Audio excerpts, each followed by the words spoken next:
Tips!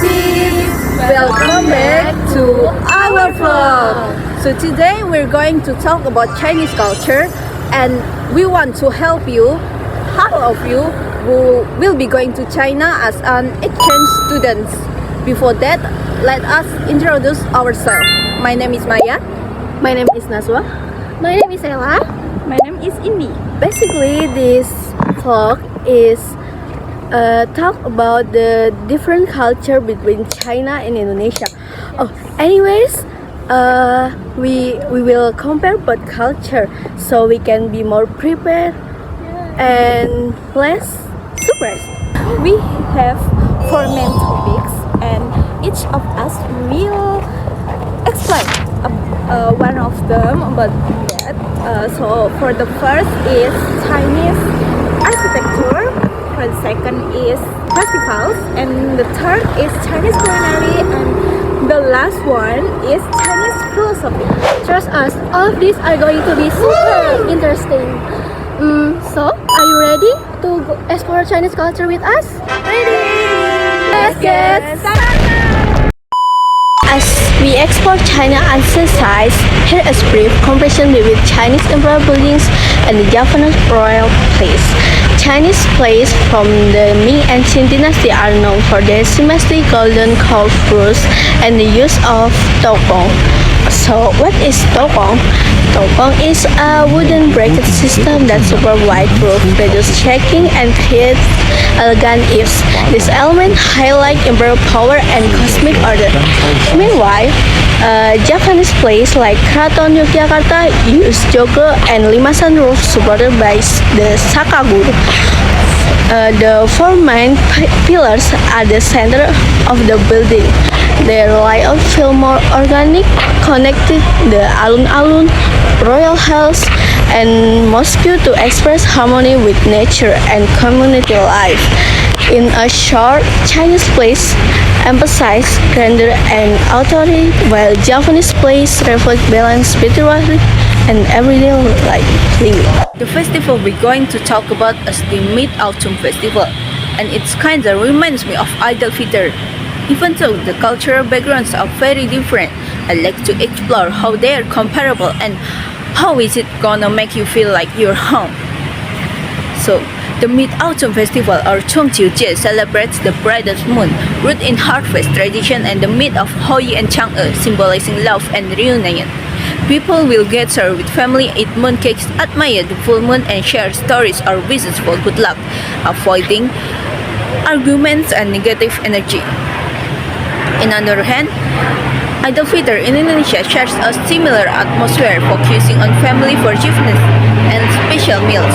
People reconnect, let go of grudges, and prioritize togetherness. Both celebration emphasize the importance of family and love, remind us to cherish loved ones and nurture relationships. So, I will to explain you about one of the Chinese culinary. The name is Angkukue. Angkukue is a traditional Chinese cake shaped like a red turtle with a smooth mung bean filling and has a chewy and soft texture. Angkukue is usually served during important events such as birthdays of elder, a baby's full moon celebration, and ceremonies to honor ancestors. Angkukue in China has a stronger and more sacred ritual meaning, but in Indonesia, this cake is known as kue kuk, and its function has expanded into a traditional market snack or kudapan. This history of Angkukue began in southern China during the Ming Dynasty. At the time, people offered turtle-shaped cake in temples to pray for a long life and good health. Overall, Angkukue is more than just a sweet snack, but it's a symbol of hope, family, and respect for the past. To preserve this tradition, we can share this story with the next generation. So, don't forget to try this cake both in China and in Indonesia. And finally, we have reached the last part of Chinese culture, which is Chinese philosophy. Especially, I will talk about Confucianism. Confucianism was started by Confucius in a very chaotic time in China. The key idea is called Ren, meaning kindness or being a good person. The value is practiced truly, which includes proper manners, rituals, and social behavior. In simple terms, in Confucianism are clear to respect your parents, your elders, and your leaders. People are expected to know their roles in important relationships, such as between parent and child, ruler and subject, or even among friends. Someone who follows this value is called a Zhuangzi, an ideal person who continues to grow morally and intellectually. Now, if we compare Confucianism to Pancasila, they actually share the same core value, morality and harmony.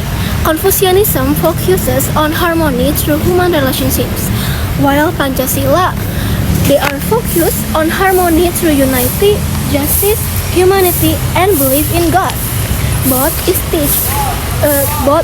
people how to behave in a respectful and responsible way in society.